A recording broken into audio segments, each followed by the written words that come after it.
everyone, welcome to 𝙤𝙬𝙏𝙯. So today is another one of our live for the winters. Let me put on my website first to make sure you know where to shop. It's at 𝙤𝙬𝙏𝙯, and I will include highlight information just in case you have any shopping or shipping question. You can answer at 417-772-4020. Pin comments. Let's see. Hi everyone. Let's see what you need to design today. I have 11 already made. I'm doing cardinals. Oh, I'm gonna do this design. I'll do this one. Yes. Okay, invite Votino. Hold on, let me switch around. Okay, Votino. Ready?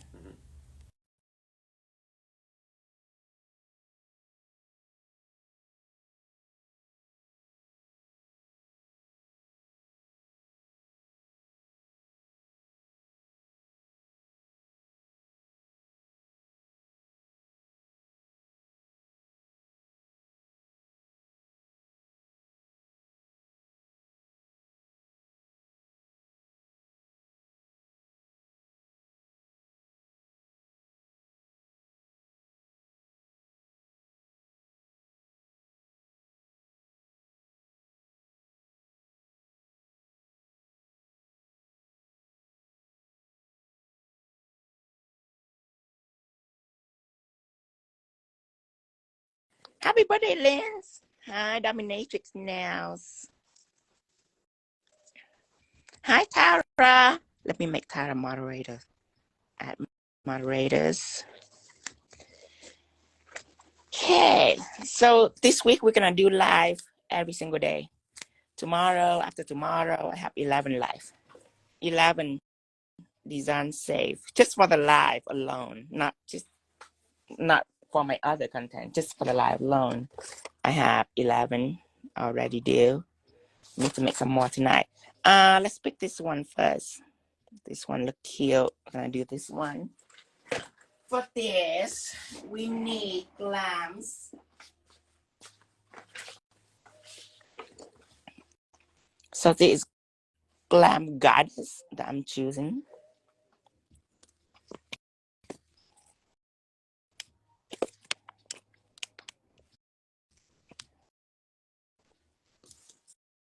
Okay. Have all my nails out. Index, middle, ring, pinky. This is a thumbs. Of course, all of this is gonna be different. We're gonna take this design and make a whole set out of it. Put my Glamz right here. Nail stand. I need to like retape my nail stand.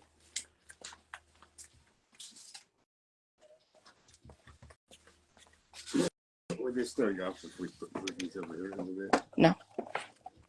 Okay, so I'm using the adhesive tab that people use to put on press on.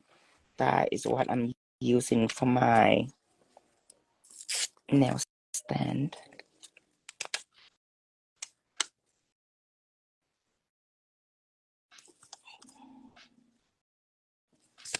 I only need 4 fingers because I already done the thumbs.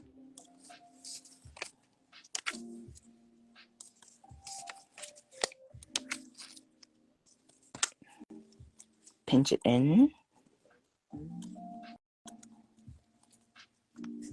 And peel.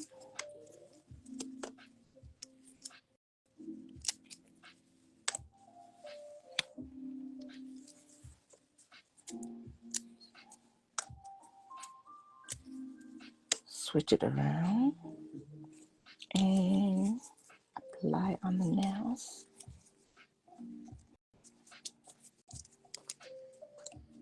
Hello, 11313. Hi, 11313. Hello, Tanya.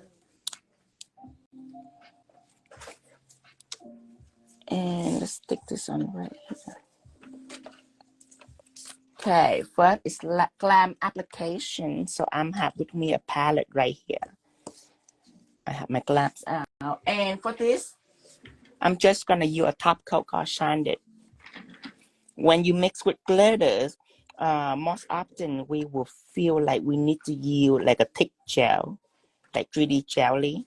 However, today, the way I apply glitter is very unique.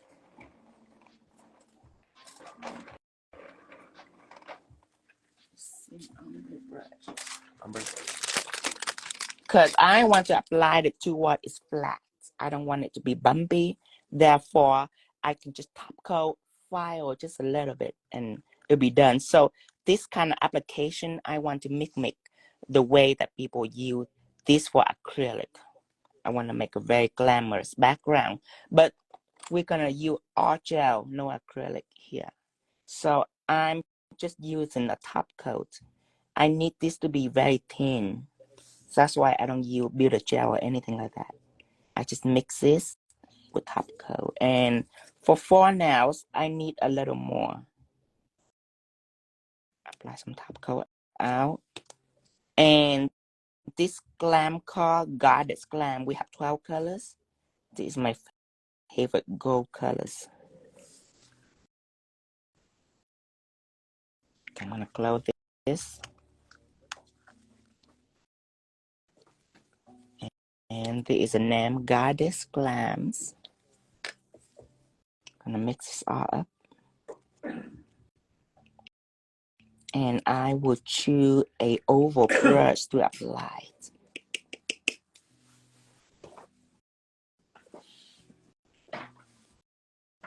Okay, so this is my oval brush. You can use any brush you want. Just one of my preference is an oval. I'm gonna apply it on all 4 nails.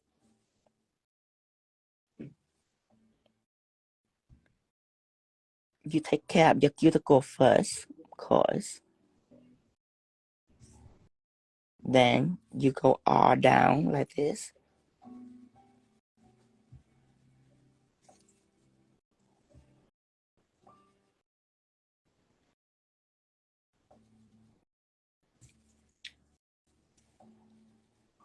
I have glam for about 2 years. I just have so much stuff I have to deal with before I do this. I believe this one our first time showing it, or our second time showing it. Okay, so now when you put this mixture of glams and top coat on, okay, the reason why I have it in powder form because there is some big glitter in there. If I were to mix it with gel, like pre-mix with gel and put it in the bottle, it's all gonna end up in the bottom. That's why I choose raw glitters. Okay, and you mix it with top coat. You applied it right now. It's kind of thickish. Okay, what I want to do is I want to take out this ombre sponge, and I want to flatten it. So I want to touch it like this, just to soak up all the top coat in it. So now it is nicely pressed on the surface. Just touch it lightly, okay? And yeah, it will take a little bit of glitter, but that's barely anything. Okay, and you touch it in the middle and on both sides. Make sure you tilt your nail just to see if it's nice and flat.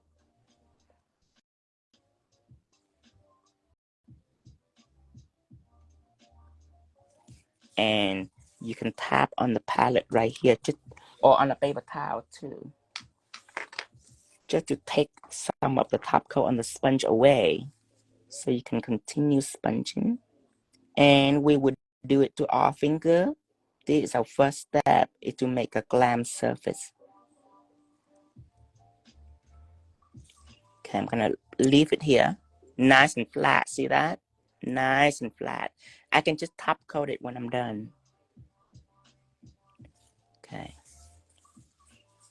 Now I'm gonna proceed with the middle fingers. And the way I applied it is not really stroking it like this. It's more like tapping it lightly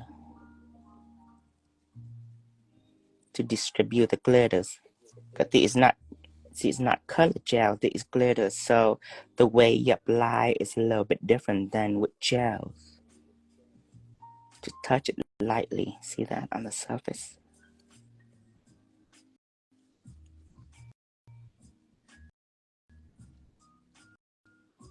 Then flatten this out.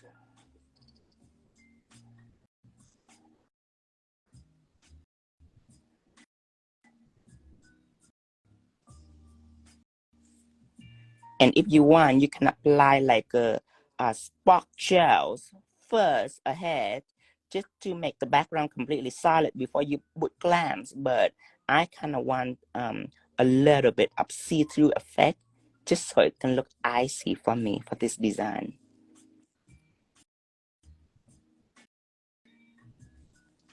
Completely press. Nice and sparkly. Third fingers. Almost out of gel here too. I might need a little bit more at the end.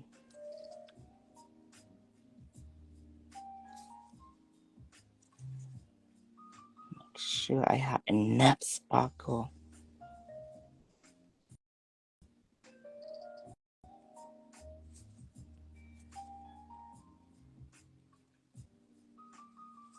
It's official. I need more. It's official? Yeah, I need more sanded. It's just a sanded top coat. You can use any top coat. You don't have to use sanded. You can use like a cheaper top coat. As long as it's no white, it should be good. Hey, baby. Yeah. It's pretty fuzzy on the bottom. You want me to exit out and restart again? You can if you want. And it might seem like I put out a lot of glitter. I don't know what about this bottle, but I telling you, this glitter is compressed somehow, because I spilled a bottle one.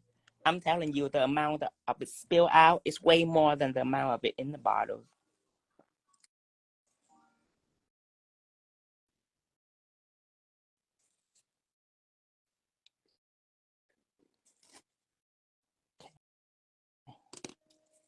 I'm gonna press it.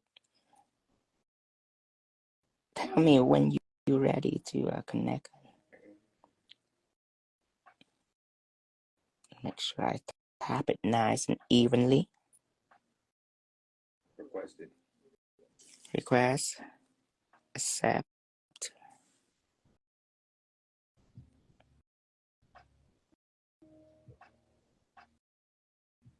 Yeah, before these sponging methods arrive, people really get nervous every time they work with glitter like this. Chunky glitter, not fine glitter.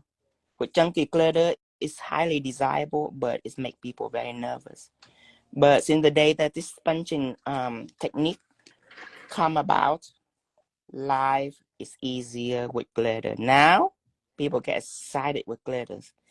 They're no longer intimidated by glitters.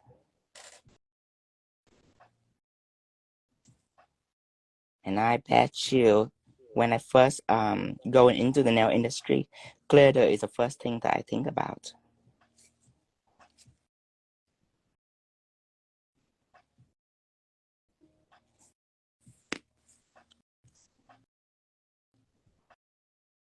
Every boy and every girl want to play with glitters. The boys still in denial about it, but you know they like glitters. We all like glitters.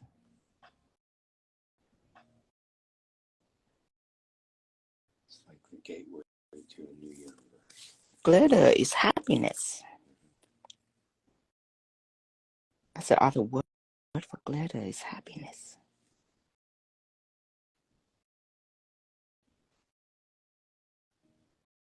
And yet, don't forget to tilt your nail around just so you can have a side view of what it look like too.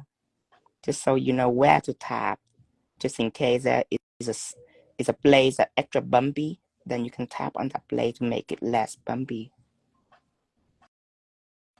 Now everything is nicely pressed. I am going to cure this for 60 seconds. It still have gel on it. I just soak up excess gel, that's all. Still have a lot of gel on it.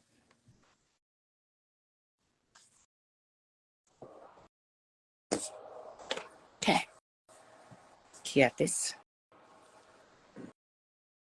Yeah, I'm just gonna go ahead and shut down the other account and then. Okay. So you should go to 𝙄𝙤𝙤𝙚 because we're gonna shut down the. When you shut down the other account, the people still remain in here. Which you need to connect in the beginning for them to know. Okay. Now, while I'm curing, I am cleaning up the glitter. Cleaning with glitter is a little more messy than cleaning with gel. I know this. Just because you don't want the glitter to get all over your hands. And I hate it when every time I have a little bit of glitter left. I don't like that. I need it to go away. I need it to be nice and clean from my gel. Check my finger just to make sure all glitter is gone. You might regret it later if you don't make sure that everything is cleaned off. Okay, everything is cleaned up now.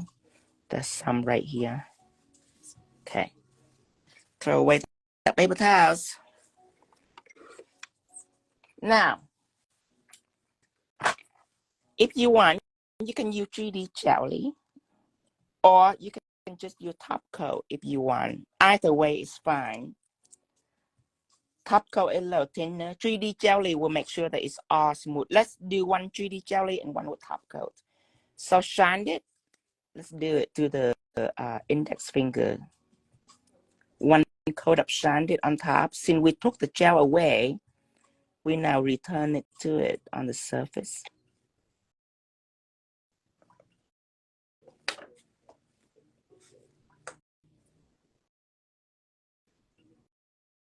Okay. Now I'm gonna cure this. Oh, look at this. Oh, all nice and smooth. You know what? Let's not use 3D jelly. This is so perfect. You know what? I'm still gonna use 3D jelly. I just want you to see, just in case, if you're curious, the next finger is 3D jelly.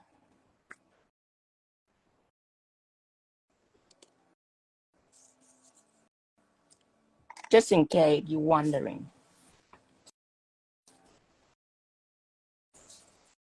Okay, so I'm gonna use my oval brush again. I'm gonna take this 3D jelly. I'm gonna apply a thin layer first.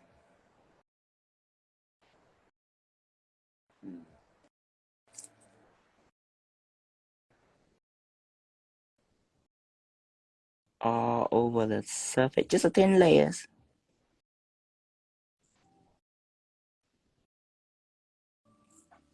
You're still super blurry, I'm too deep in. Yeah.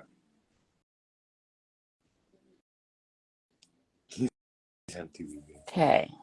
Now, after I apply a little bit of 3D jelly, I am gonna take a big bead and slide it on the surface.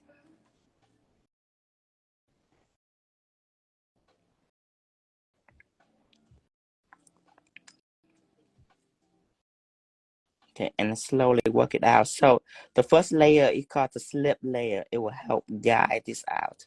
So that is the use of 3D jelly. Still very smooth. Let's compare it to the shine it just to see.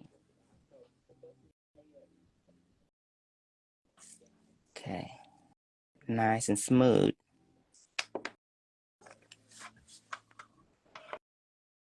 Now this finger is using shine it. Still, look at that. It's so flat. Okay, and another thing that I also want to do is using shine it and 3D jelly. So this is way number 3. Using shine it.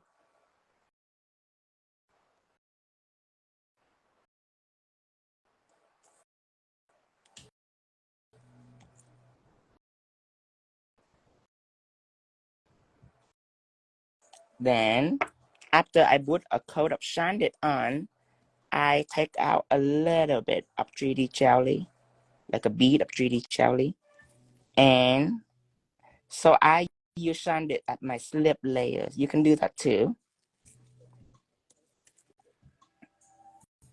Because 𝙤𝙬𝙚 is a very similar formula with 3D jelly. Just 3D jelly is much thicker than 𝙤𝙬𝙚. You can do that. So that's 3 ways. One is just using 𝙤𝙬𝙚. One is using 3D jelly. The other one is 𝙤𝙬𝙚 and 3D jelly. I just show you that, but the reason why I use a sponge, just so I can get away with just a top coat. That's the whole reason why.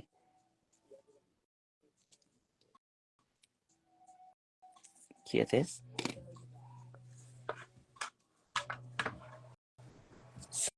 So this underneath is 3D jelly. This on top is top coat. It's very similar to me. So this last finger, let's go back to our good old top coat. This is the easiest way. Because of this sponging formula, you can skip all that builder gel, which we have to back in the day. Back in the day, we cannot just get away with top coat because our glitter is so chunky and bumpy that we have to use a level gel, like a builder gels, and then we have to do a lot of filing. Now we can just use a little bit of top coat on top and it's flatten it all out. I still want to do some filing just to make sure that everything is nice and flawless. See that? Still, I want to file a little bit on top just to make sure that it's like sharp cut. Hear this? However, in your busy day, you definitely can get away with just that without filing. You want to make this perfect. Okay. Now, I am going to file this. So, I need to file and buffer.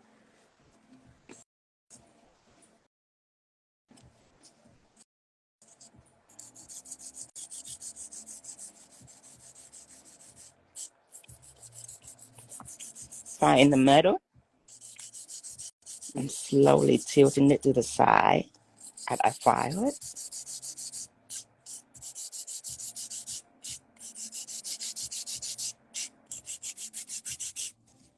Same thing on the other side.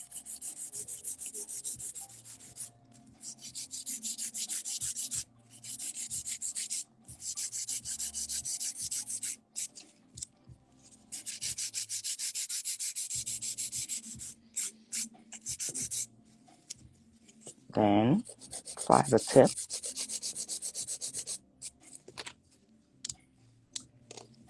Next finger, these are middle fingers.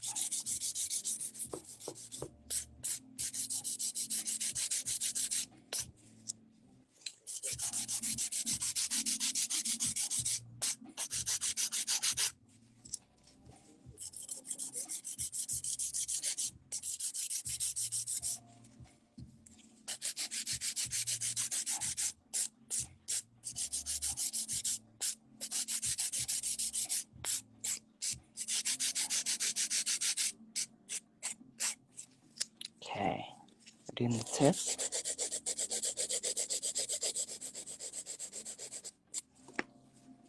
Then when I do the ring fingers,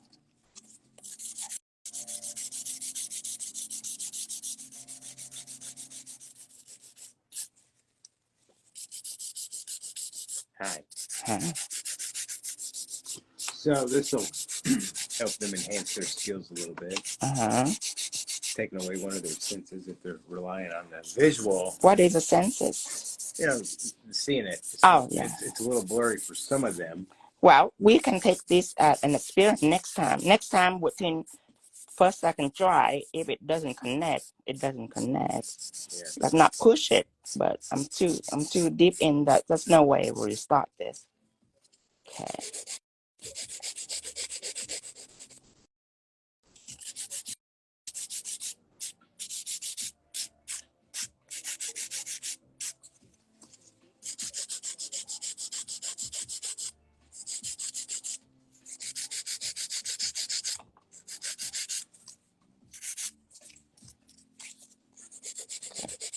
straight. Then the pinkies. Thank you, Dream Mimi.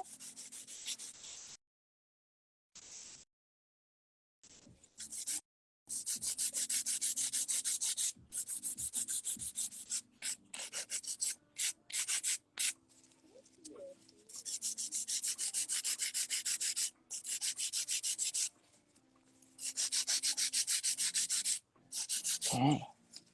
Fire the tips. Good. Now, give it a little buffer.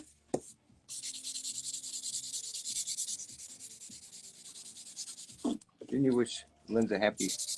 Yes. At the very beginning. Yes. Buffer it. This one too.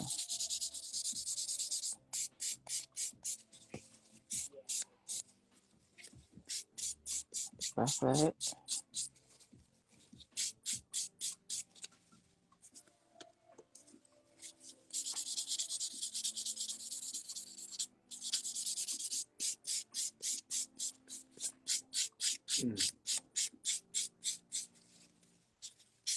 Buffer this.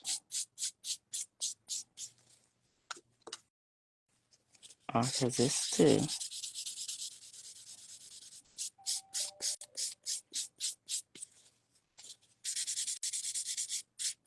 Well, thank you, everyone.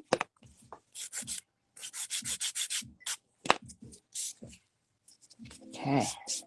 When I do this, my client get very nervous because everything is buffered. They thought that I'm gonna buffer the glitter away. All right. Okay. Like, oh, it was so pretty. So I finished the buffering. Now I'm gonna dust.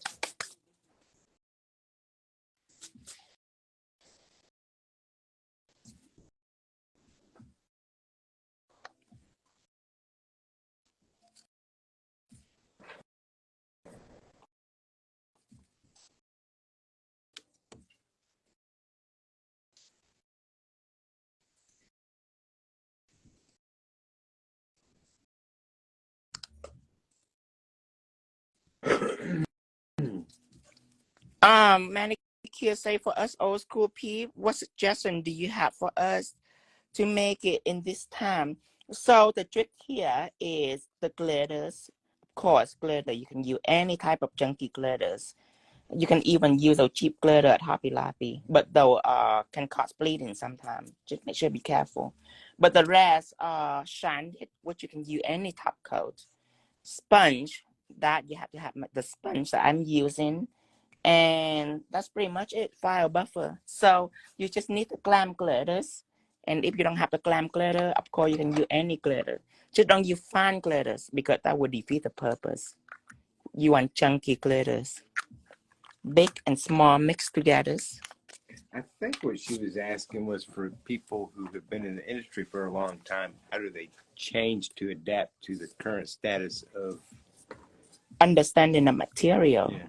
Because people that have been in the industry for a long time, their material are limited. They only know polish, and they might know gel paint, but not really. Sometimes people don't know gel paint neither.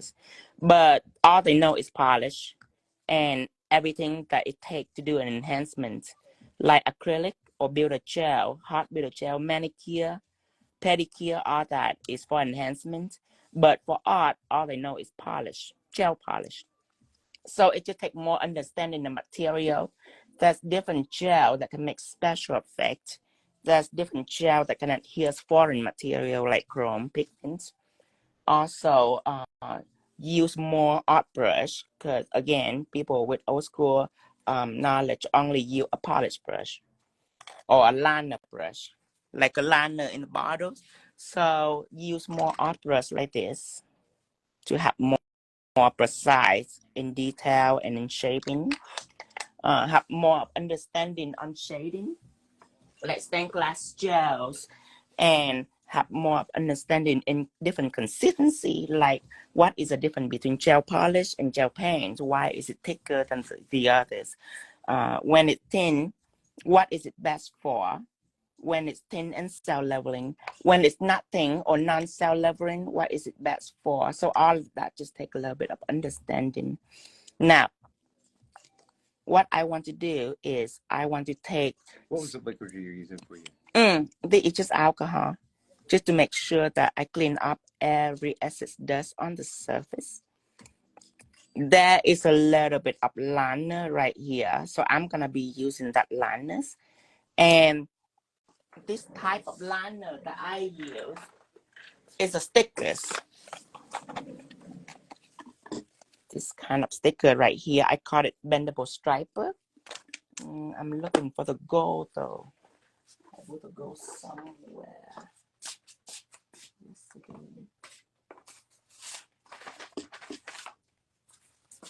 Okay, here we go.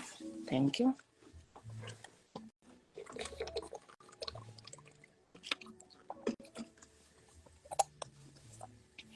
And it's not like right now they have different things than they do back then. It's not that. It's just right now they have more things than they do back then.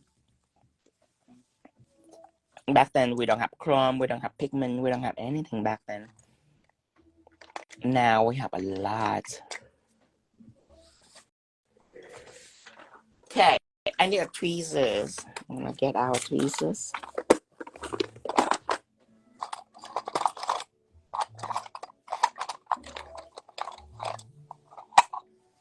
Okay, so these tweezers, and I'm gonna start making different patterns. So the middle first. I want to choose this side right here. I call it bendable striper just because it's not only for straight application. It's also for, you can bend and stretch it and make it curve.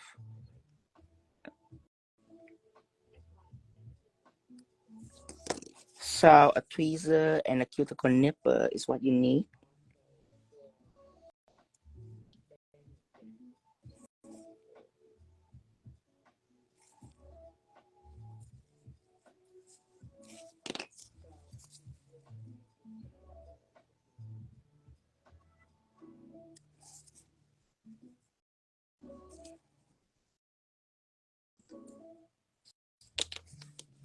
Oh, I bought the 10mm brush to design. After done drawing each time, I can use top coat to clean or acetone. Please share your experience. You can use acetone.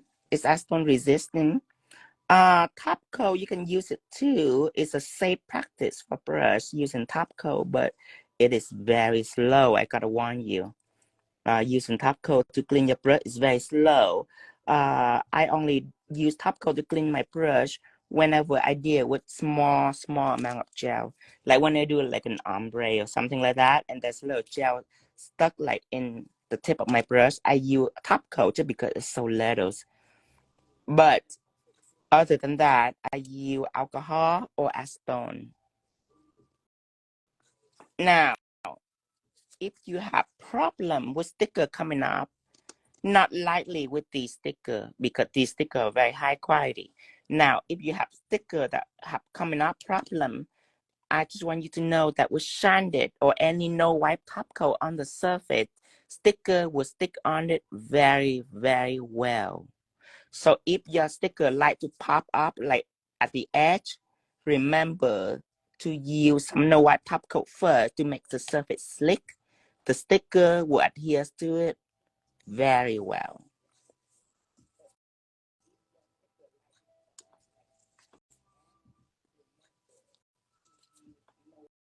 I probably will target right in the middle here.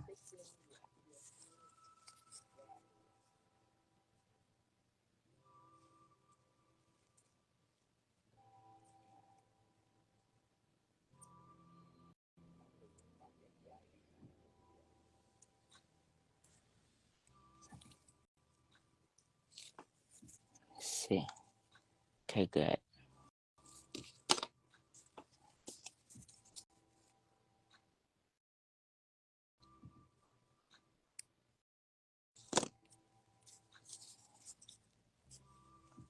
Now I'm gonna do another one down here.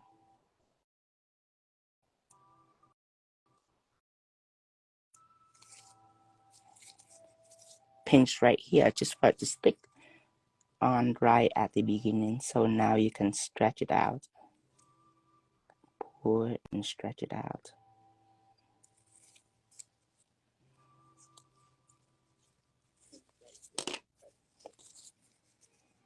This.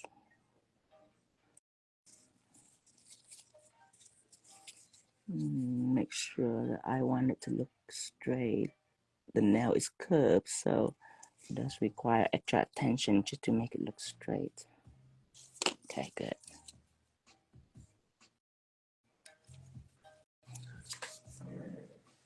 Okay. Now, when you have sticker chipping up problem, it's always start right at the end. You see the end with the sticker at. So when you apply top coat, make sure you pay extra attention right at the end of the sticker. That is where it chip up. Sticker will never chip up right in the middle. It's always start at the edge. So if you top coat, when you top coat, you have to pay attention to the edge. But that is where the problems start, if there were to be any problems.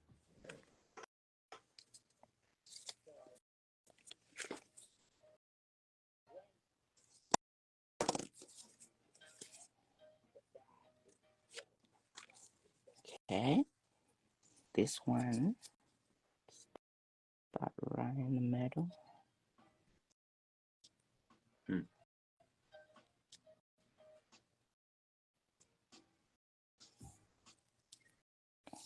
Okay.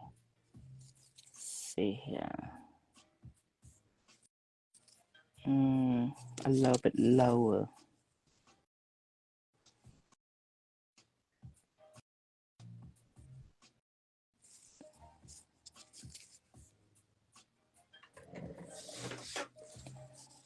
See here. I think that this will be good. Okay, let's see. Let's compare these two just to make sure. Yeah, that's good.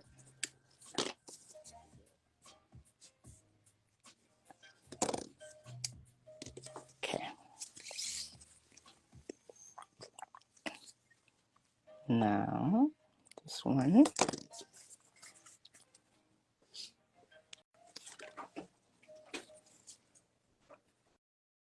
Something down here.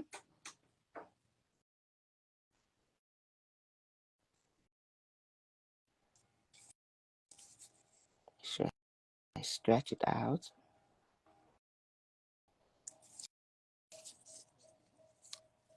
Okay.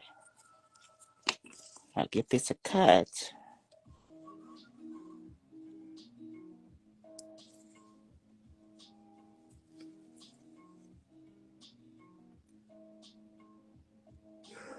Just want to cut too. Okay. Sure, I press it again just to make sure that all the edge is nicely flat.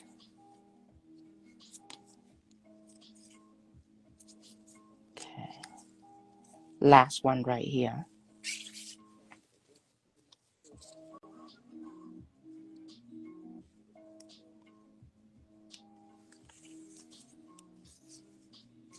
Chrissy, Casper, Sable, Tino, how you both feeling? I'm feeling good. The sickness is gone. Just right now, my throat it get tickled sometimes, and I get into this cough. It's annoying cough, but it haven't happened yet. Knock on wood, it haven't happened yet. But when it happened, I couldn't stop coughing. So weird. Okay, so now all my sticker is in. I am going to take, let me see, matte or shine. Okay, I am going to polish the top before I top coat it. So the polish that I am going to use is green.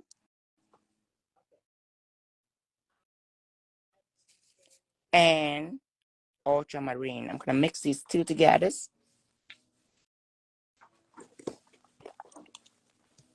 Okay, let's go 50-50 first, and then we can adjust it as we go. We can add a little more of this, a little less of that. But first, let's go in 50-50. I know I'm gonna use a lot of it. That's why I put out a lot.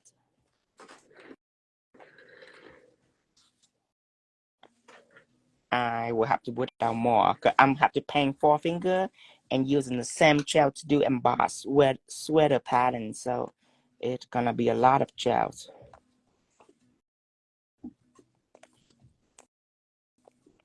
So ultramarine colors and green colors.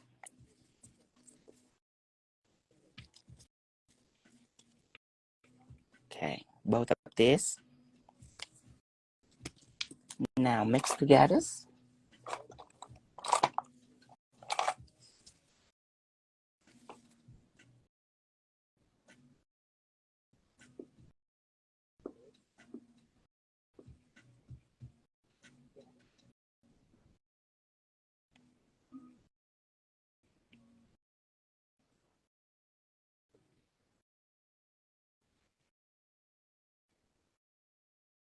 Okay, mix it well together.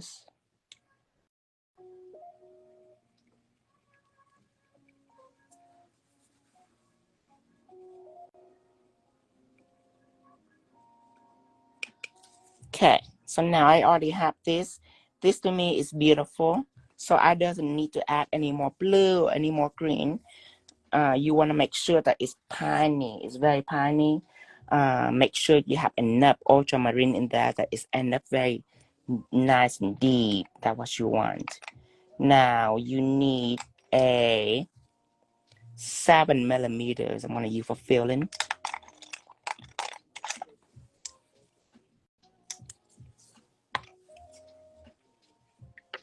A little bit of acetone. Clean my 7. So I'm gonna be using the 7mm right here. Gonna paint this on the top, then on the bottoms. First, let's go crazy on the space that doesn't need to be careful on edges. Like this space in the middle right here. I'm gonna go crazy on it.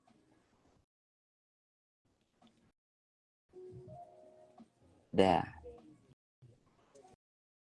Then you slow down and be careful near the cuticle and side wall.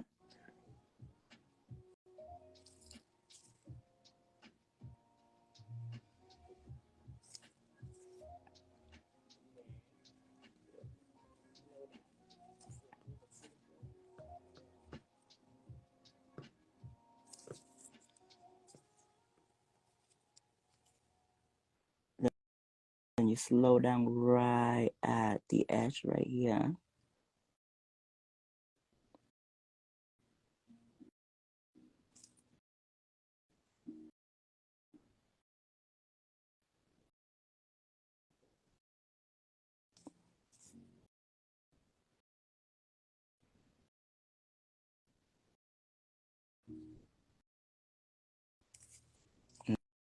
Now I'm gonna do the bottom, same thing. Go crazy in the middle and the tips.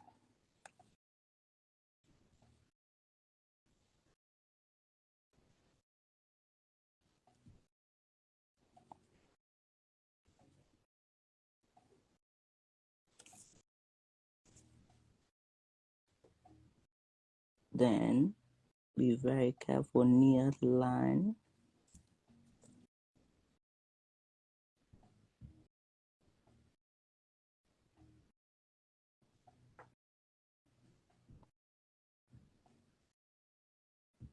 There. Now, using a ombre brush, make sure I brush lightly on the side and on the edge just to make sure that it's not thick. It's not mid-shape. Make sure everything is sharp and beautiful. When it is, put it in here. We shall do that to every fingers.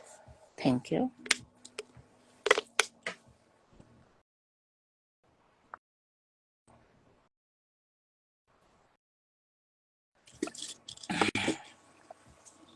Okay, now I'm going to paint the top.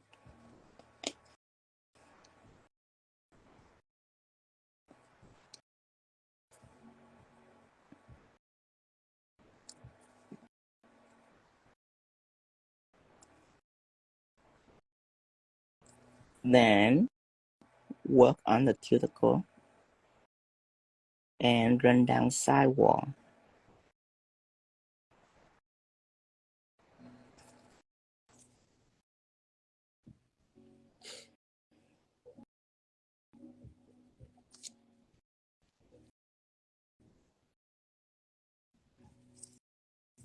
Then I am going to take a liner brush and trace along the edge.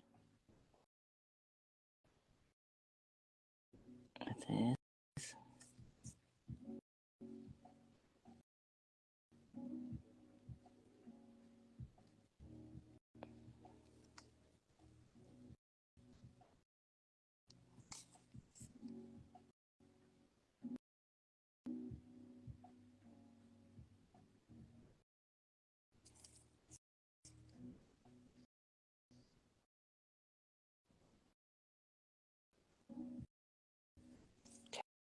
Okay.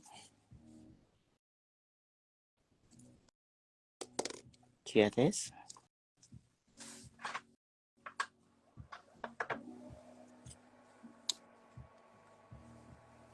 Same thing here. Did you have any top coat after buffering? Not yet. Not yet. No top coat. I'm just putting the sticker right onto the background, which again, because it's a very high quality stickers. But if you have problem with sticker peeling, then that means that sticker need help a little, and you can help it by putting no wipe top coat on. Then it will stick a lot better. But I didn't, because this sticker doesn't need it. It's a very flexible stickers.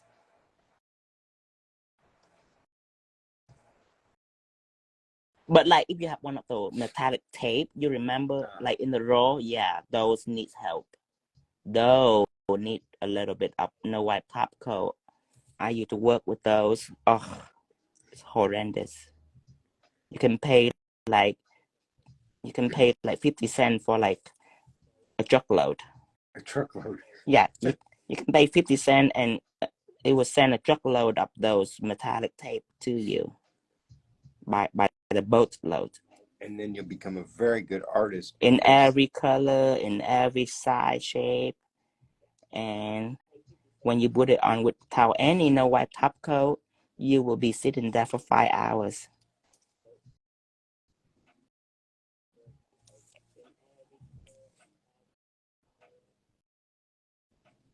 Okay, make sure I color this all the way to the tips.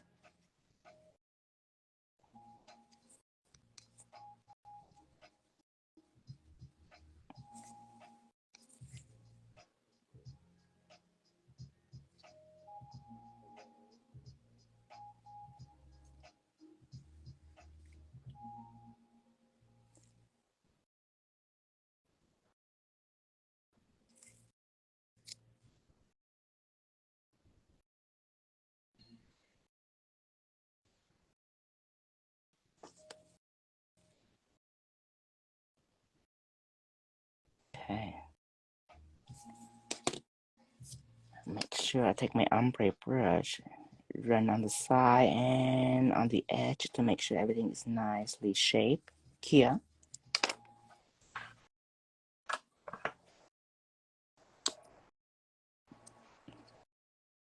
This I'm gonna do just the tips.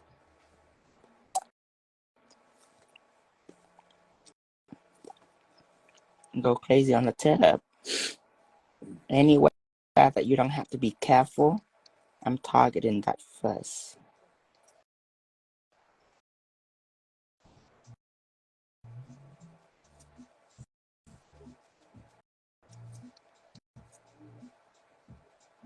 Then trace along the edge.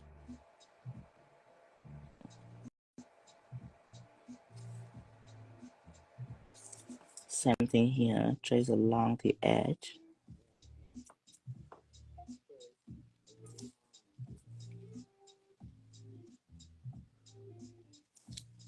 Okay. After everything is in, start to take ombre brush again, tray on the side. Make sure to keep everything nicely shaped and along the edge. There, here.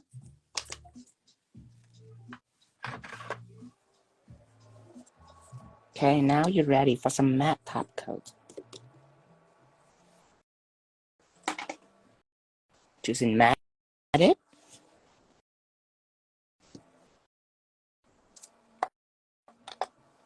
Okay, now I'm applying matte top coat all over all the nails I did. So I want to make sure that the edge, again, I'm tapping the edge, or you can take a silicone tool and you make sure that the edge is flat before you put top coat on. Now with matted, apply all over.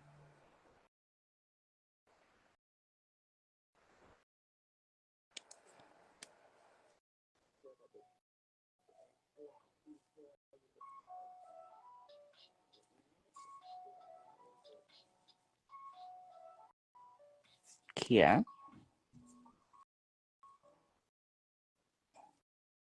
Actually, I need to work a little bit on the edge before I cure. I don't want to mess up the shape.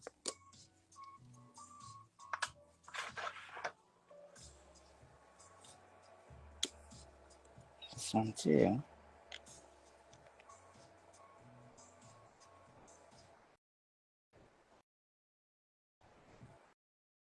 Now again, apply matte all over, but make sure that you let the edge very plush. Make sure that it lay flat.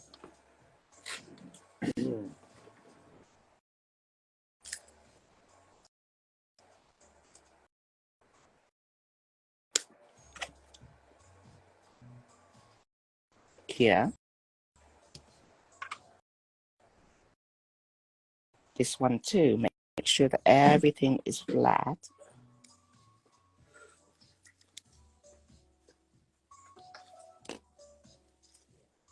Then mat it.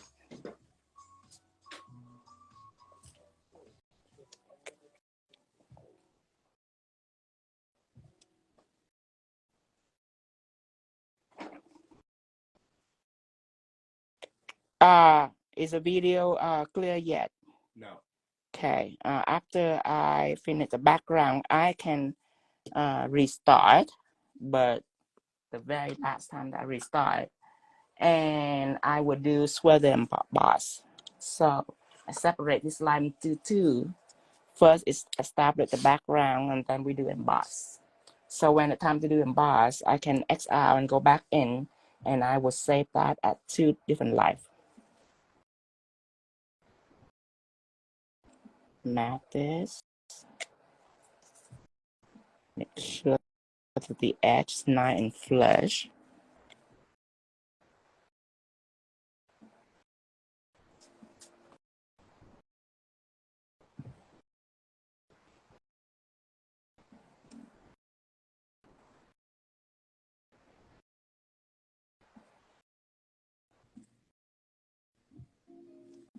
Clear this.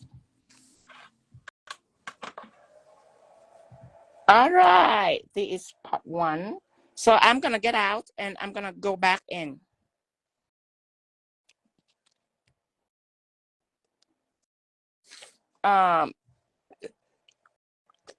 Miss Cobra say something that very important that I need to point out. She say, I'm so confused why all the glitter and coat most of it up.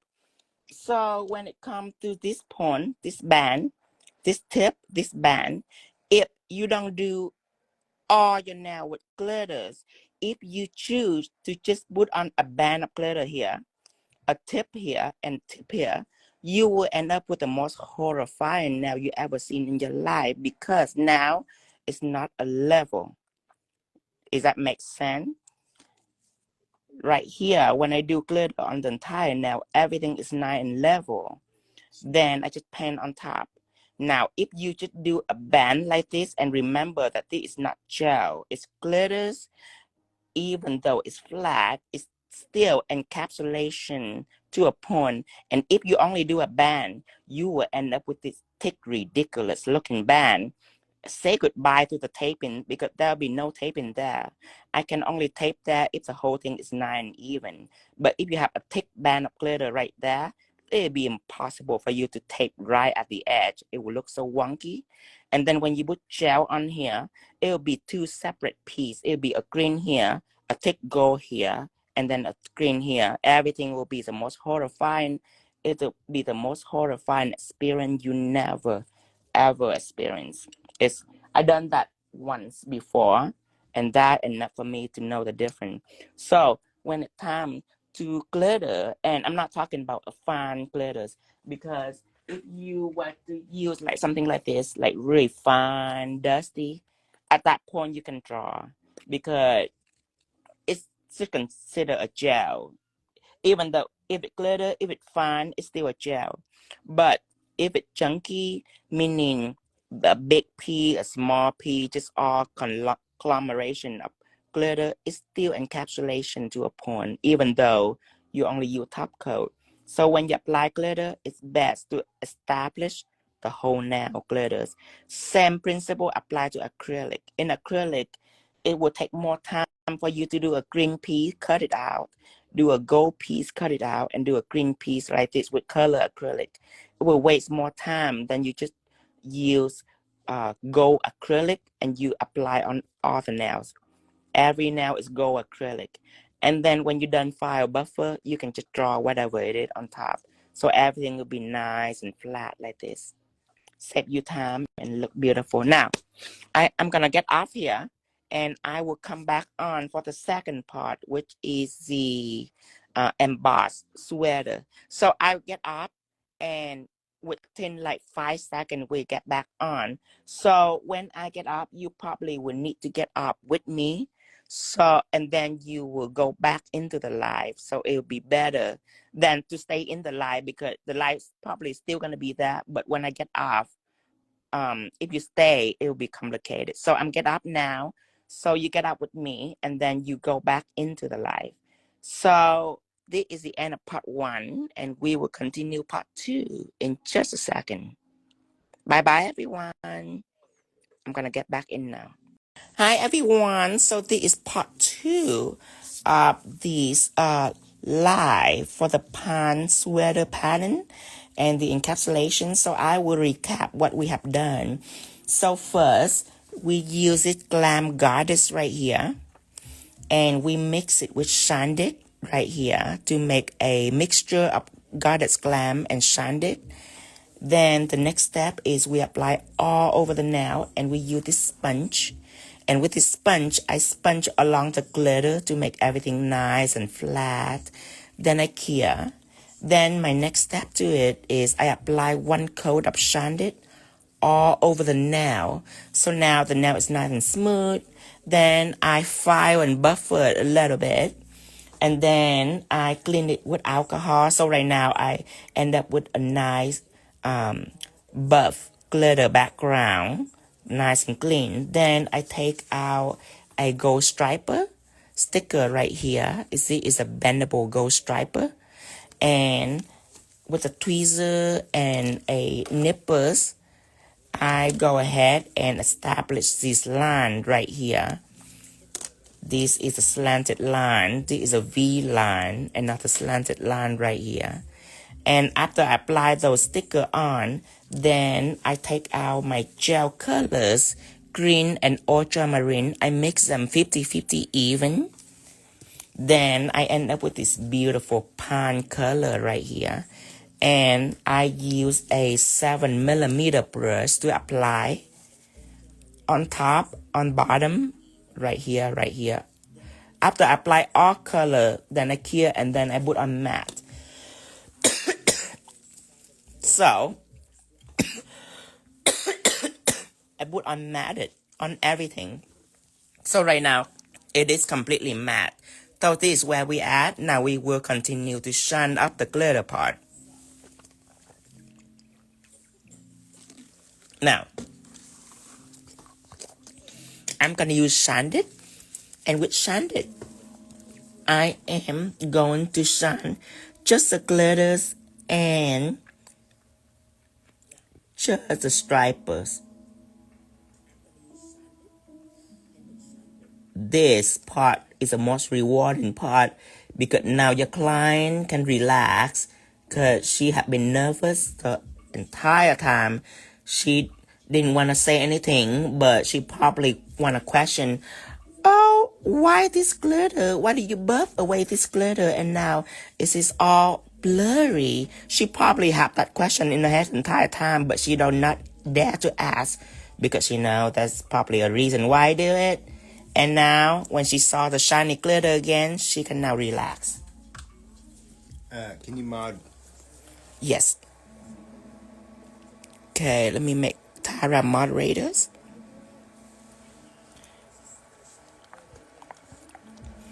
At this point, it can be counted as a set, even though it's not a flattering set yet. It still counts as a set. With a combination of glitter and matted colors, it can be a very beautiful set, but we're gonna kick it up a notch by adding sweater pattern to it. That will make it an extremely flattering set.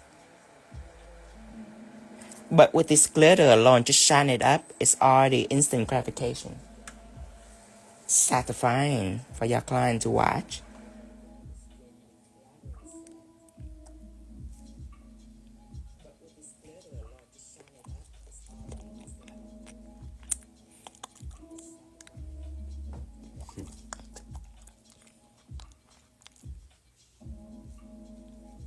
And whenever you're doing this, I do want to point out the fact that the excess yield of top coat are unnecessary because all of this already been coated, all of this already been buffed, secure very well. This top coat have to be minimum because the purpose of the top coat is just to shine the glitters. So you want to apply minimum amount of top coat just for everything to be nice and flat. People can just tilt it here and you can just see the difference. Okay, everything is flat. Now, one experience that I have noticed is when people do this, when they put on top coat here, they tend to put a lot on because in their mind at that moment, they still in encapsulation mode. So just so you know that encapsulation are over, all the filing and buffing are over.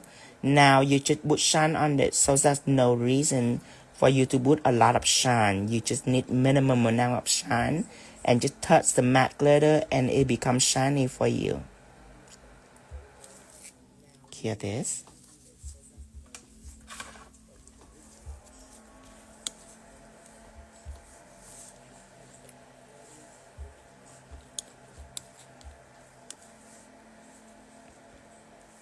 Okay. Now, I'm going to explain another things. And this is very important when it comes to emboss. So, when people use gel to design this pattern on, you do know that sweater you have to pour clear acrylic all over it.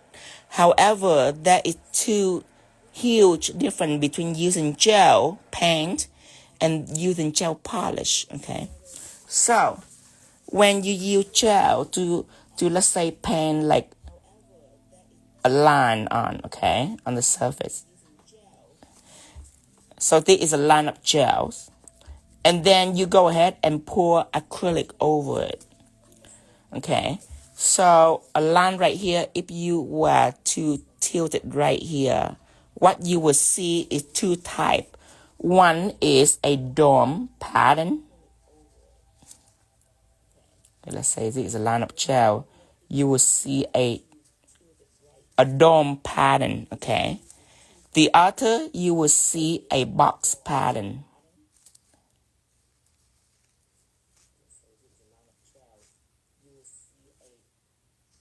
Okay.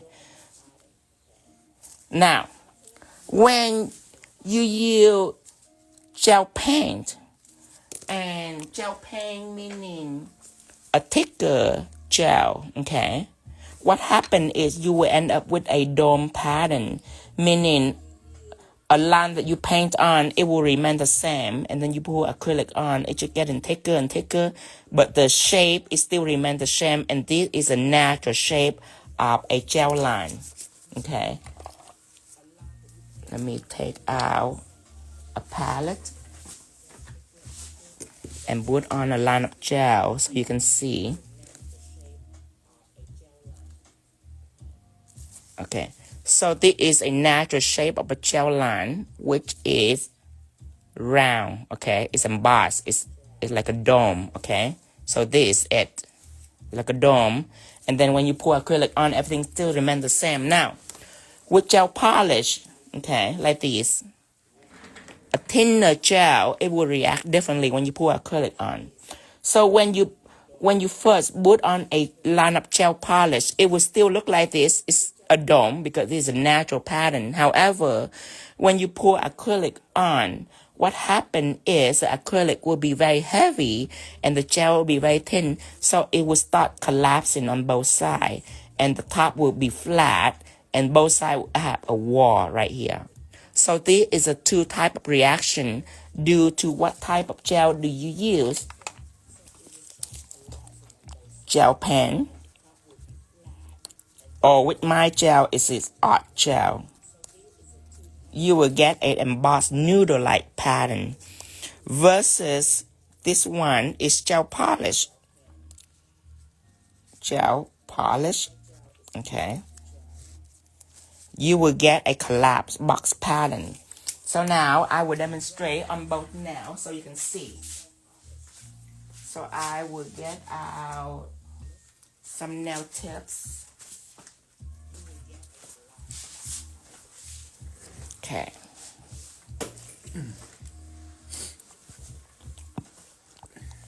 Now, first I'm going to use art gel.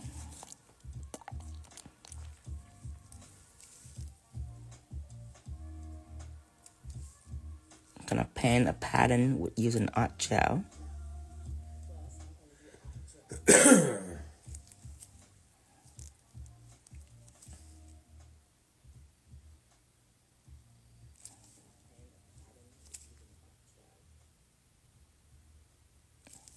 Okay. Then I'm gonna use pigment base, which is a gel polish.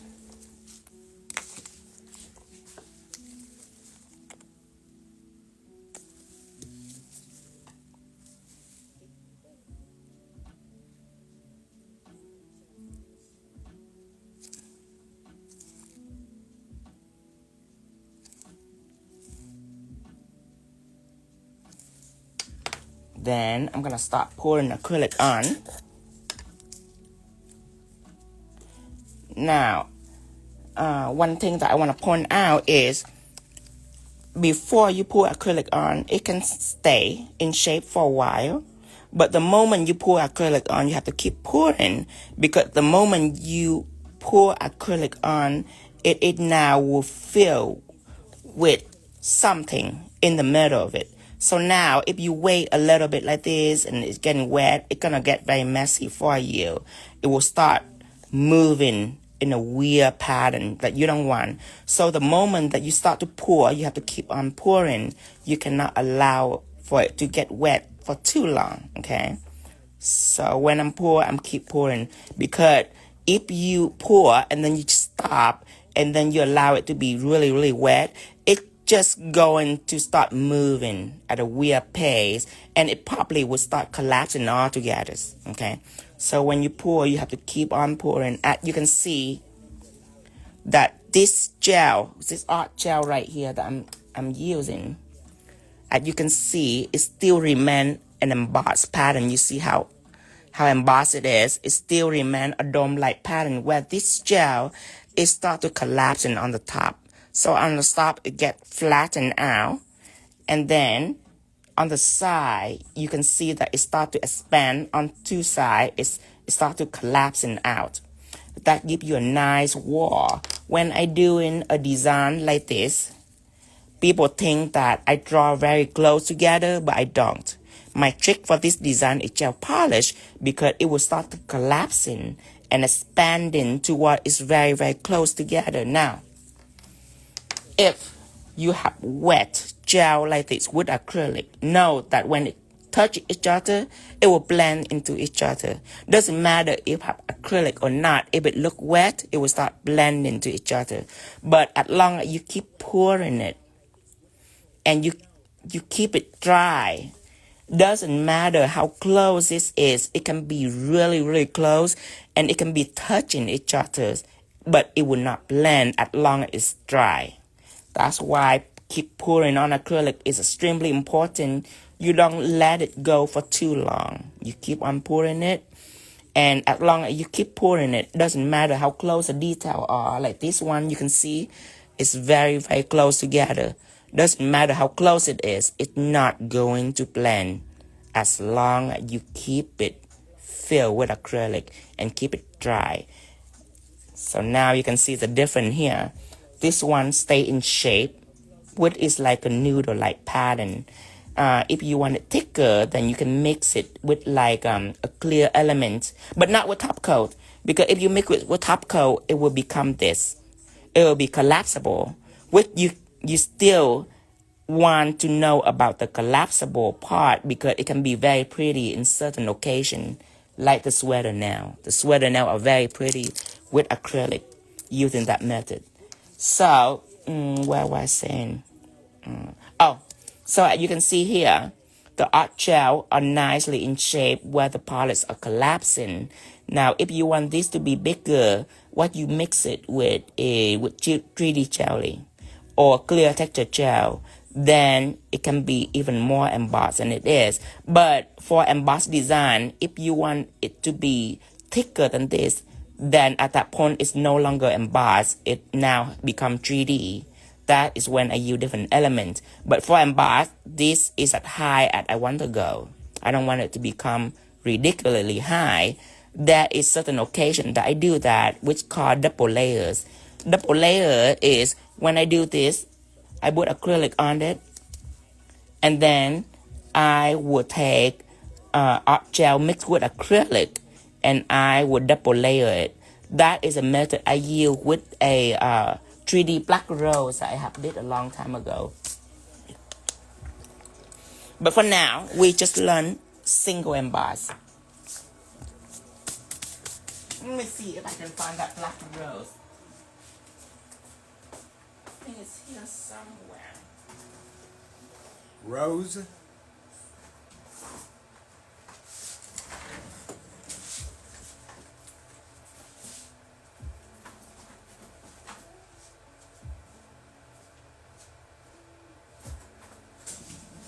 Give me just a second.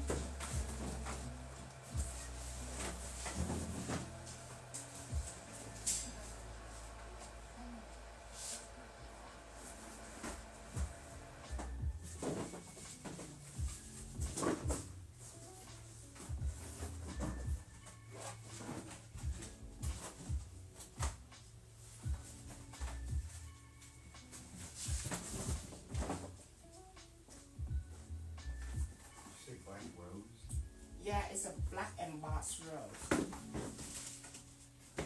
It's roses and it's embossed together.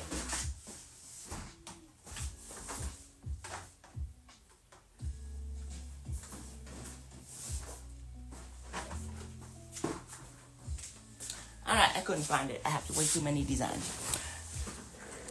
Okay, now I am going to start with this gel. Hopefully I still have more. Actually, I need to make more. I can already tell that I might be running out. But when I mix it, it's 50-50, so it's not that difficult to remix.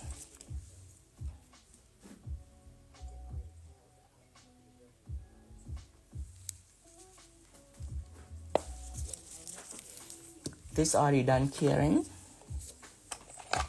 Take it out so you can see it again. See this? This one is still have a top to it. See the top right here? Where this one is flat, but it have a wall. It's like a square wall right here. Versus this is like a dome. It's like a, almost like half of the noodle, basically. Now, I'm gonna mix this together. Oh, that's rose, yes. This is what I'm talking about, the rose. Now this is double layers, which means I did one with art gel right here. Then I will take the same gel I mix with acrylic to make it super thick. And then I apply on it again. And that is double layer embossing. Some of you might not know that if you just know me, because this is last year. I'm gonna mix it together.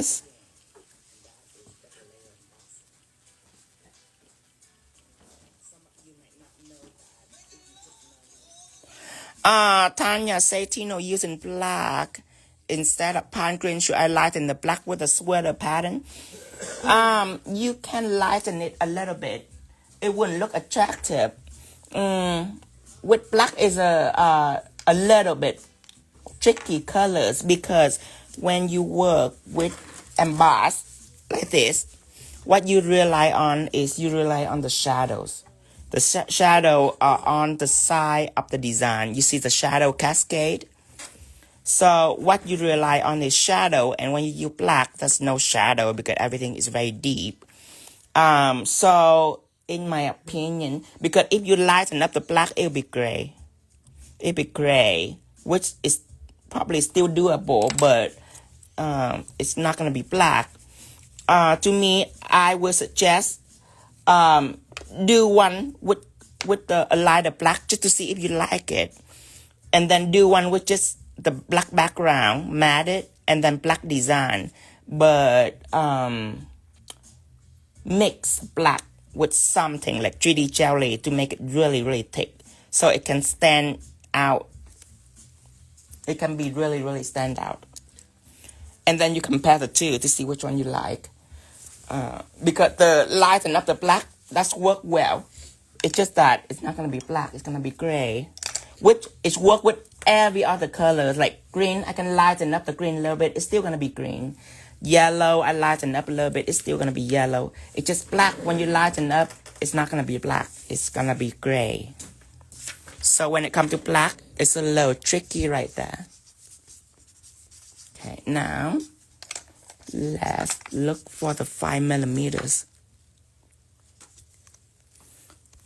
Okay, let me pull my website first. Tinovo.shop and color information. Now, I'm gonna start making sweater with the middle one first. So with sweater pattern, let's use 5mm. I like it because it's picking up gel very well. Let me dust this surface real quick to make sure it's completely dust free. Now, when it comes to sweater pattern, I like to go from the bottoms up. I did not do that last year. This is a new thing that I found out this year, is when you do it from the bottom up, it's easier. I don't know how, but what I do is one line slanted up, one line going up, one line slanted up, and then another line going up. And I shall stack it. One line going up right here.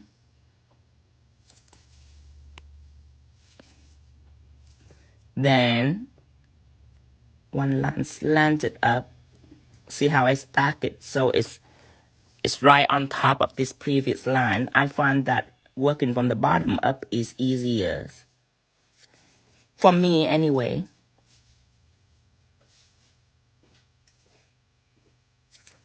I would do this all the way up.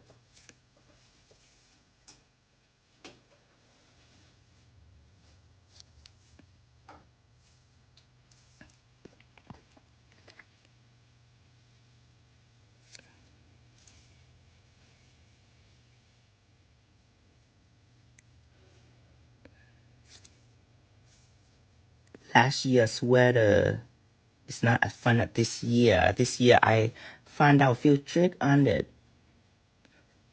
Plus, with a couple troubleshooting, it's easier to teach.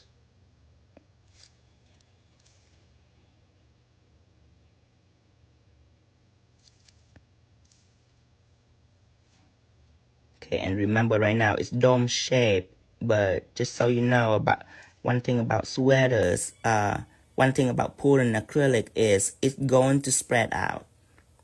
But as long as you keep pouring it, then you'll be fine. It's not gonna blend to each other. As long as you keep pouring it to keep it solid.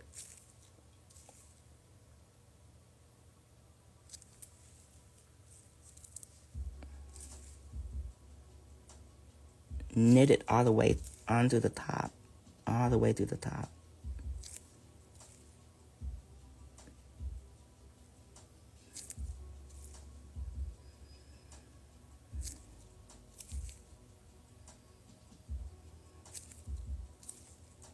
Going up.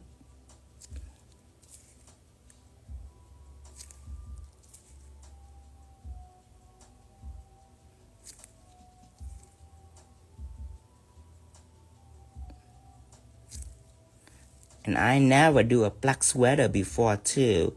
That should be something that I need to dissect in. Cause black is a little bit unusual when it comes to sweater or when it comes to glitters. It's very unusual because glitter or sweater, we have to depend on its shadows. And when black is present, sometimes it's very difficult to see the shadow of black because it's very dark. But nothing that cannot be solved. Okay, now I'm gonna make straight line.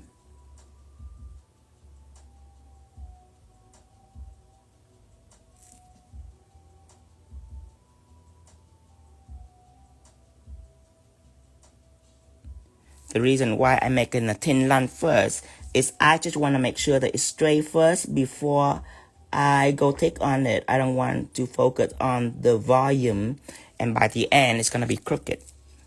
So now it's already looks straight. I'm gonna go in and add more gels. The amount of gel you add should be you should be careful on the amount of gel you add, because yes, you do want a certain kind of thickness, but you don't want to be too thick that it will collapse on you. Because after all, it's still a liquid. Don't forget that. In the very beginning of my journey, when I'm still inexperienced, when I draw something like this, when I draw sweater, my instinct is to make it as thick as possible, because the finished result look thick. So to me, as long as I have a lot of gel, I'm good. And that actually is not a correct concept, because later on I found out that it's thick because I pour acrylic on it, not because I draw it really thick. Of course, drawing it thick will help the acrylic to be packing more into the gel, but part of the thickness is coming from the acrylic. So don't focus too much on the thick gel. Focus more on the consistency of it. And when you pour acrylic on, just know that it's gonna be thicker, because acrylic gonna be packed into the gel. So most likely you're gonna double the amount of thickness that is had. So now I already have this. I'm gonna take out clear acrylic. Okay, so this is my clear acrylic. Any brand would do. I'm using Chisel. Then I'm tilting my nail. Don't leave it flat like this. Tilted it down because you want whatever it is that you're pulling on, you want it to pull all the way up. You want to tap it up. You don't want it to linger on the surface. You see it's turning wet right here. Do not leave it for a long time because the moment acrylic get into it, if you leave it wet like this, more likely you're going to start spreading, but in a weird way, because now what underneath it is sandy acrylic. So now the liquid going to start spreading out on the acrylic, and it's going to spread out but not straight. It's going to spread out like sponge. It's going to look very weird. So know that the moment you pour it on, you have to keep pulling it, and it's your job to keep it dry looking like this. As long as it's dry looking like that, you're safe. Doesn't matter how close it gets, it's gonna be nice and neat, and it's not gonna blend as long as it's dry. But when it starts to turn wet, that is when you have to worry about. That's why when you're pouring, you keep on pouring several times to make sure that it's nice and dry. And when it's dry, you can start to leave it on the side just a little bit. Oh, it starts to get wet again, see? Make sure you pour several times to keep it very, very dry. And then, after you pour in several times, you can stop, give it a rest. Know that at some point, it probably will help to pour it again. The more you pour, the better it is, okay? So right now, it looks way different than this. Just so you know that because all the excess dust were in the bottom of the gels, just have faith that it will be beautiful like this. Okay, so I'm gonna skip it and I'm gonna work on this now. Oh, it's already kind of wet right here. See that? It's already kind of wet right here. Did you see that? Keep it dry, especially on both sides.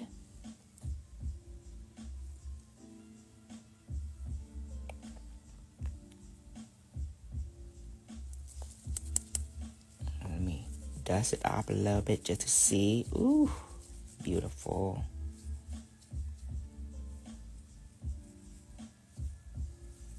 Okay. Still keep on pouring.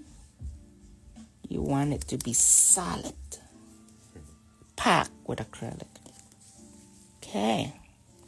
Why don't I kid it? When you first pour it on the surface, what happened is it's only linger on the surface. Okay. After a few seconds, it will turn wet. And the reason why it turned wet, oh, you see this one right here? See this one right here? When it turned wet and forgot, now it starts blending it just a little. So remember, you have to keep pouring.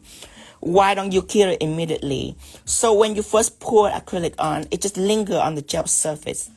Pretty much like ice on a frozen lake. It's only on the surface. In the bottom, it's still wet. And at the moment, if you kill it immediately, number one, it's not going to be taken up. Number two, just the top is solid. The bottom still squishy with gels. Your client go home, after a week, they will come back with chipped nails. They will come back with chipped nail because you only cake acrylic on just the top.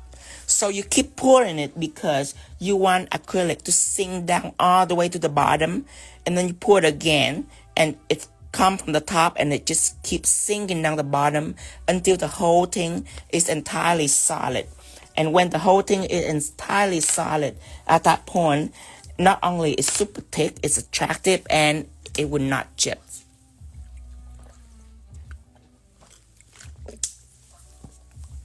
A very, very important thing to know. Okay, now.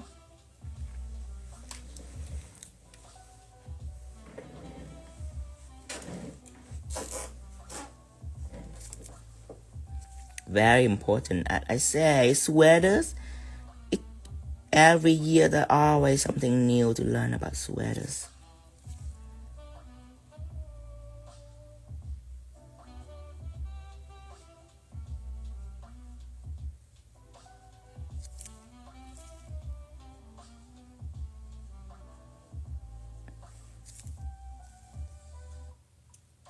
This is called technical design. A technical design is not just a drawing.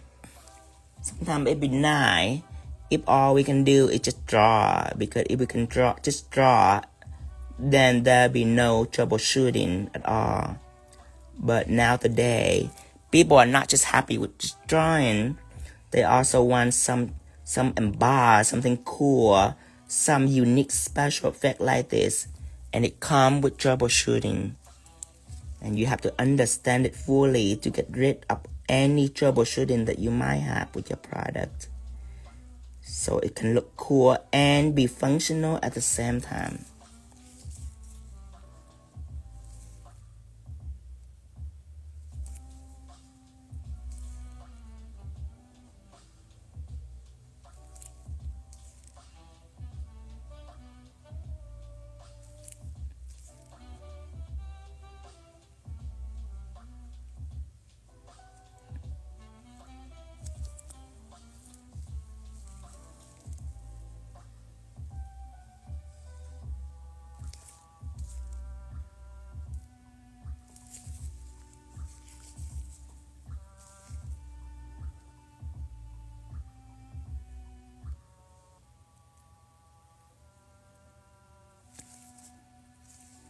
This one I decided to do from top to bottom.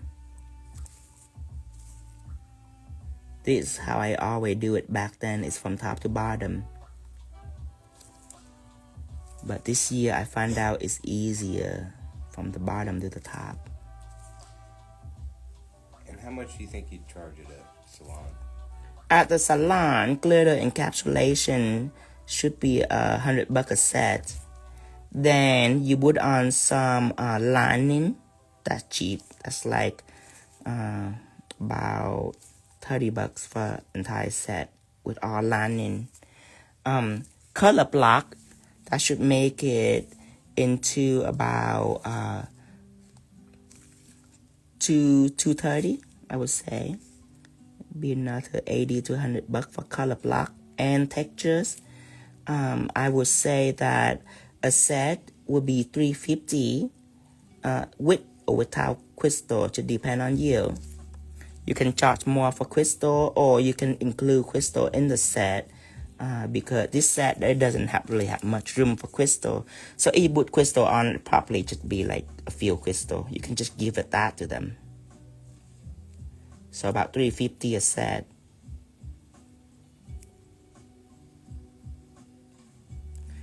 Of course, some salon they do charge different price on different lengths, but I always charge the same price on the length.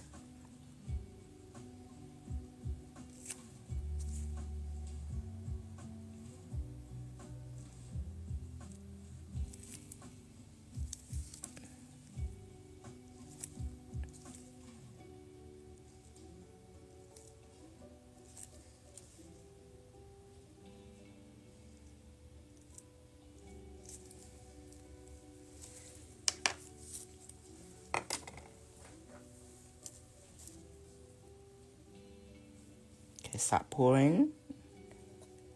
Now, see how it's nice and dry? It's because it's on the top. Now, let's wait for about 3 seconds. Okay, and watch it very slowly. You see how it started to get wet? That is because the acrylic is now starting to sink down to the bottom. So the top is wet. Now, when you first put it on and it's nice and dry and you cure, you will end up with a big troubleshooting. So remember, always keep it pouring so it's nice and dry. Better when you work with more than one fingers. Of course, when I do in press on, I have to actually pick up the finger. It's nicer to just have your client just give me their fingers instead of having to use my left hand to carry this nail right here.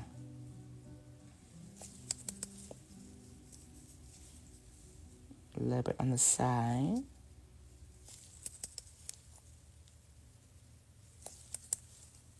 Okay, let's give this a rest. Let's see our friend here. See the metal? After all this time and it's still dry, that means that it's already completely solid. The side is still a little damp. One more coat should be enough for it. Now, if you can take a fluffy brush like this and dust it on wet gel like this, at that point, that means that your design are safe to go. if you dust on wet gel and it starts to smear on you, that means you don't have enough acrylic. So remember, you have to pack it to a point where you can dust it. As long as you can dust it like this, you're good to go. But just remember, if your gel smear, that is not enough. See that? Now I'm gonna cure this.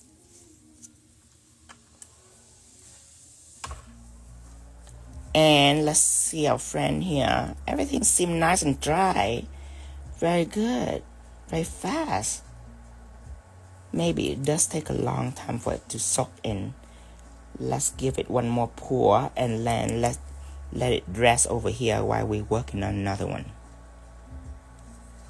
Working on this one. And the powder's just clear acrylic? It's just a clear acrylic. Sometimes people use dipping powders. If you were to use dipping powder, I would suggest the one that you can also use as acrylic. But don't use the one just for dipping, mainly because I never tried it, so I don't know how it's gonna react for you, on you.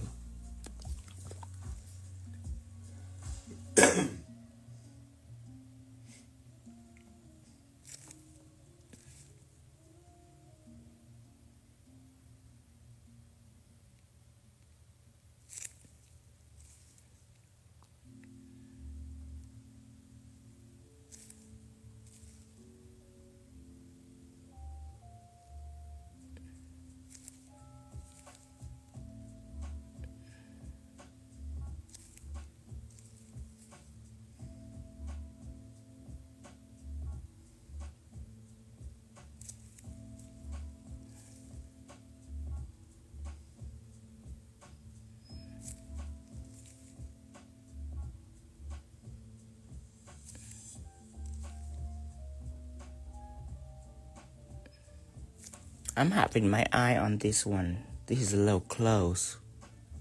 If that starts to blend, I have to start pouring acrylic immediately, and then work on the rest later. That is the thought that I have. If that's a part that are very risky looking, very close, I do have faith in this gel that it will not start running everywhere.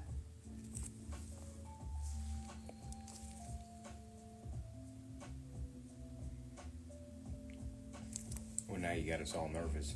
Well, yeah.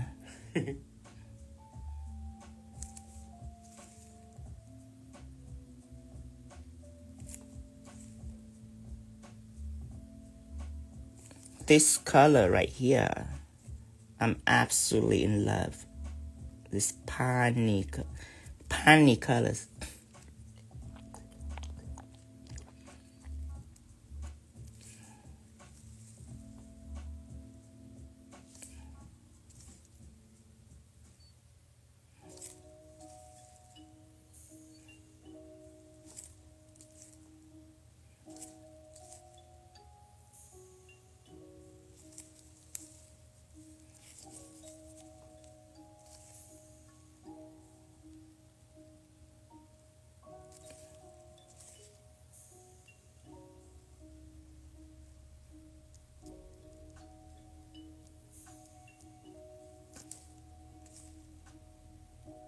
How does that light green and a little shadow look? I don't have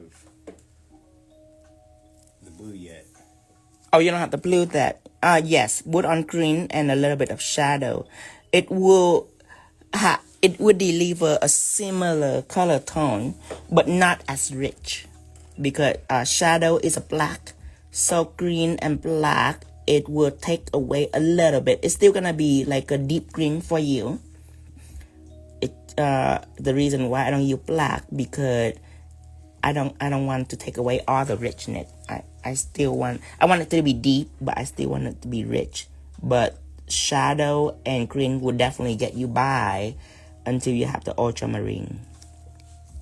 Ultramarine is 90% opacity, and the 10% that make it sheer is to keep it richness, because ultramarine, that color is very bright. A deep blue that are very bright. When you mix with clear top coat, it's very, very bright. Ultramarine can apply 1 coat or 2 coats, up to the situation, depend on the situation.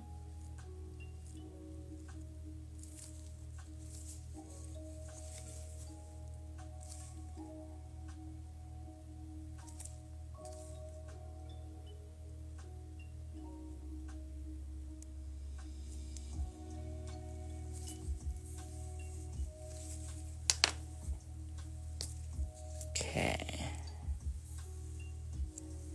When I do sweater nails after I cured it, sometimes looks dusty. Yes, yes. To prevent that. You have to dust it before you cured it.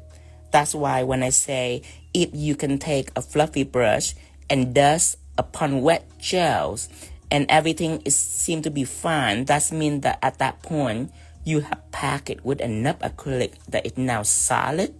And that part of the reason why I want to make sure it's solid, because I do want to dust first, because especially when I use like a black gel, when I pour acrylic without dust in it and I cure it, when I take it out, it look very gross. It look like the powder on it make it kind of like whitish. It make the black look like a little grayish. It's very undesirable. That's why I love dusting before I cure it, because I don't want any of that excess dust. I want it to be all gone. Like right now, if I were to take a fluffy and dust it, I would smear my gels. But as you can tell, it haven't been packed solid yet. You need this to be completely solid. Now, let's see our friend right here. I haven't cured this. There's this part that need a little more acrylic. The rest seem fine. So right now, this finger is about to be cured. So I'm taking a fluffy brush and I dust up all that excess dust. Look how rich the color is. If you leave this and you cure this, it's gonna be just like that, which is gross. Totally undesirable. See, I dust this now. It looks nice and yummy. I'm gonna push it in a little more. And another thing is, when it's completely solid, you can even touch it. You can even touch it. Normally, if it's not solid, you wouldn't dare touch in wet gel like this. But see how I touch it? It literally feel like acrylic, like 3D acrylic. It feel like that. That is when it's enough to cure. Now I'm gonna cure this. And I'm gonna check this finger again. See a little wetness right here, a little dampness. Keep pouring it in. Make sure that it's completely solid. Very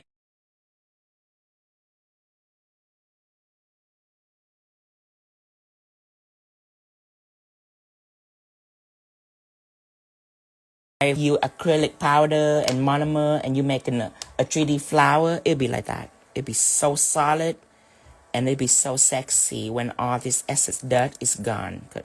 I don't want any excess dirt at all.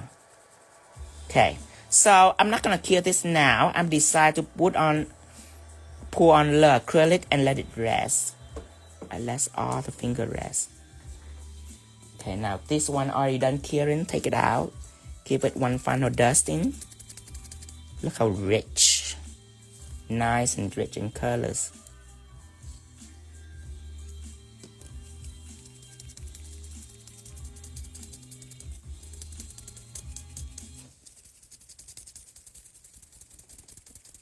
We don't like fuzzy acrylic. We like clean, velvety surface. There. Nice and clean. See? You don't want this. You want this. Okay. I have one more finger to go. Ooh. Okay. Last finger. Let's zoom all the way in.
Let's see if it's straight yet. Good. Now fill it up with gel.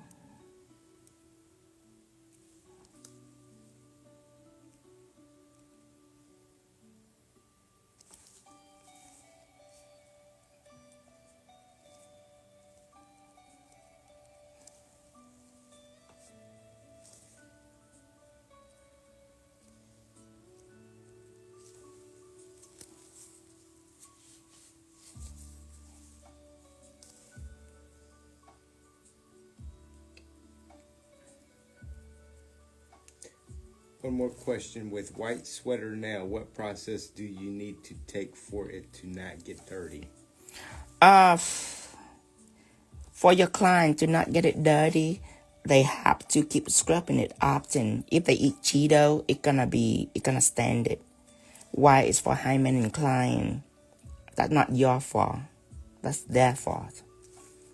If they want to ask for a white sweater, they gotta behave. Because if they stand there now, that's not your fault. Come on, white velvety. Imagine you wearing an actual sweater. The texture is just similar. It's white and it porous. Imagine they take in their sweaters, jacket, and they roll it in Cheetos. And they ask how do they keep it clean? Well, you gotta shove it in the washing machine. Same at you now. If they have a white sweater now and they eat hot Cheeto and it stand all over the white sweater now, they just have to scrub it.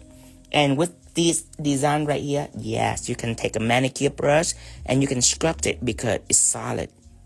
Now, if your design is not solid, when you scrub it, you might chip it. But with the design this solid, you can take a manicure brush and just scrub it. You have to wash it.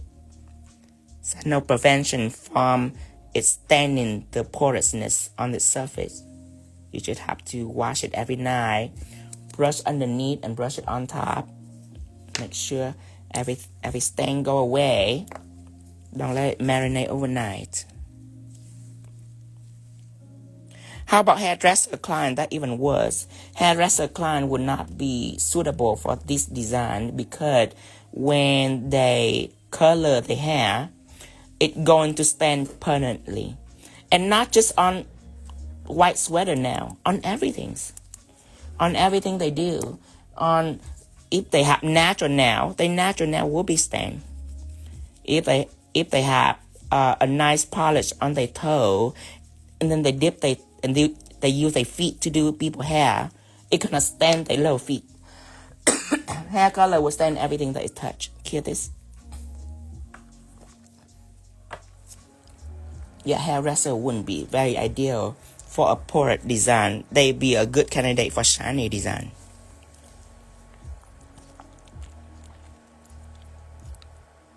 Unless they just cut in hair without dealing with colors. People that do hair can put glove on, but as I said, before when have hairdresser client and they put glove on, when a technician's work, they don't have time to pay attention to if hair color will get into the brush or not. Like me, I'm wearing glove, but do you think I pay attention to the gel polish get on my glove? Not really. I go crazy at it. So sometimes the hair color will actually seep into the glove and the whole thing will start. The whole staining process to get started. So yes, they can use glove as a prevention, but when they're not careful, it takes just one time.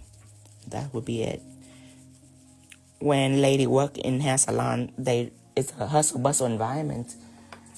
They don't really have time to watch out for the gloves. It's nice and neat and clean. Clear this. For 60 seconds. For 60 seconds. Yeah, so glove is always help. It's just that, I mean, we understand how hairdresser is too, because we do now. When I'm doing now, I don't have time. I move too quick, you know. I grab in this bottle, I grab in that bottle, I close in this bottle, I open that other one. It's a quick pace environment. We are busy in our craft, so we don't really have time to be like, oh, there's a little water sip in here. Oh, I gotta clean this off. No, we don't have time for that.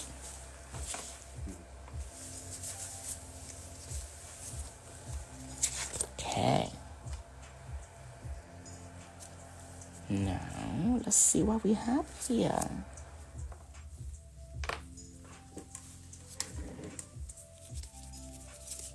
Everything is nice and clean. Oh, I forgot to put shine on here. I need to put shine on the metal nails. Still a little bit of dust on the in the bottom. Make sure it's all go away. Okay. Put on shiny things.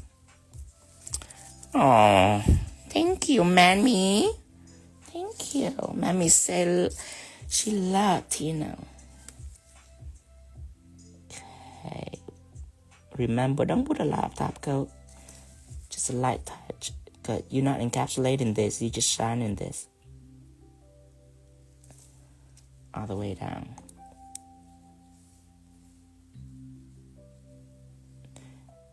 And before, when I have hairdresser client, I also attempt to do shiny sweater before.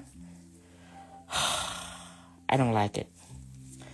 I don't like shiny sweaters, I'm telling you right now. I do not like shiny sweaters. It look funky.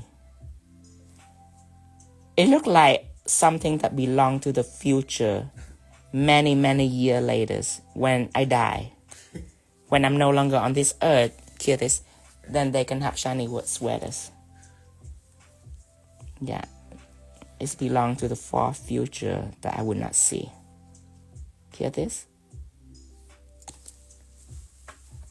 But of course I'm saying that, you know, when shiny sweater being on trend, I have to like join in too. You know that.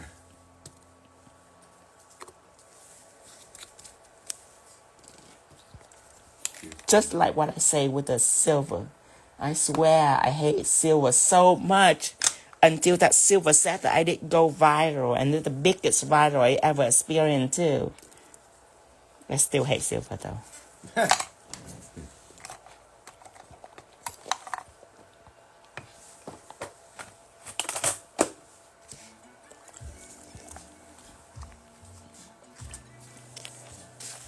Krista said your Teflon mat repels stains. I use purple shampoo for my blonde hair, and my nails still look great after 3 weeks.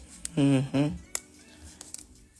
And you know, it's really say a lot to hair color, because hair colors, that is job to stain. You know what I mean? It is job. For me, when it comes to tanning and hair colors, yes, that is stuff that repels stain. But I do give their product my respect, because something meant to tan your skin, something meant to tan your hair, if it doesn't stand it, then it does not do its job properly. But I'm telling you right now, the Teflon mat is my absolute favorite. For now, of course, before there's a cooler one come into the picture. But it definitely changed game for many peoples. It's not me, it's a Teflon mat.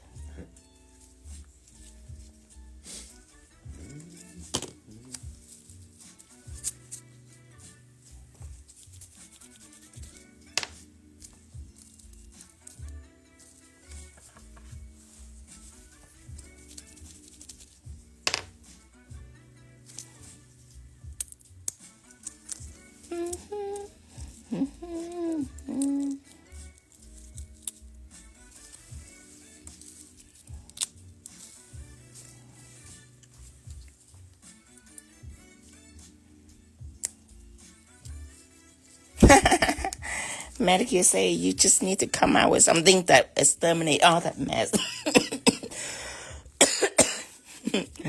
Oh, you just wait. I will. I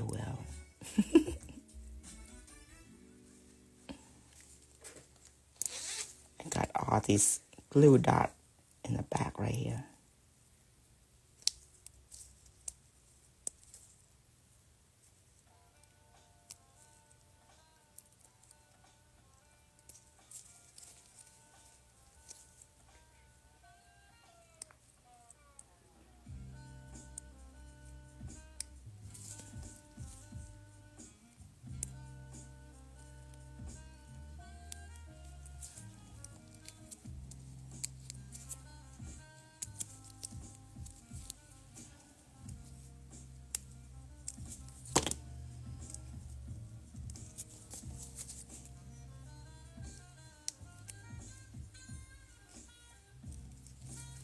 see how good the glue dots work. Yeah, the adhesive top. Okay, everyone.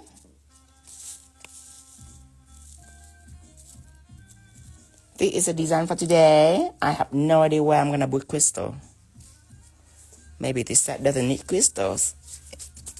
My chore set I did today, that's the first time ever that I don't put crystal on. And it's still going viral, so I'm pretty happy about that. I'm just always very afraid that if I don't have crystal, then that design not gonna be good. But your stuff is so beautiful even without them. I'm always known as a crystal guy. Thank you, Gifted Hand. Thank you, Christy, Nancy. Thank you, Work for It. I really love the color of this set, the pine colors. This year I have full intention of not going too much red, too much green. I don't consider this a green. The green I'm talking about, like the leaf green, like that. I try not to have too much of it.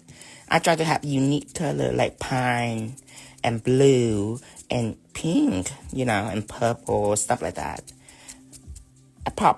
I do want a set of burgundy red. Oh.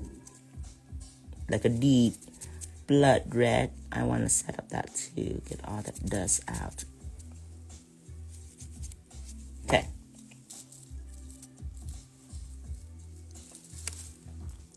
Alright, everyone. I will post this. Thank you. Nail by Ma. Yes, get Jack and tag me in it too. Tag me in your recreation. Thank you, Bucci Nail Bar. Thank you, Danny. Gracias, Velasquez. Hi, Ladybugs. I'll be rewatching which one for Southern. Yes, Abby. Thank you, Tia Monet.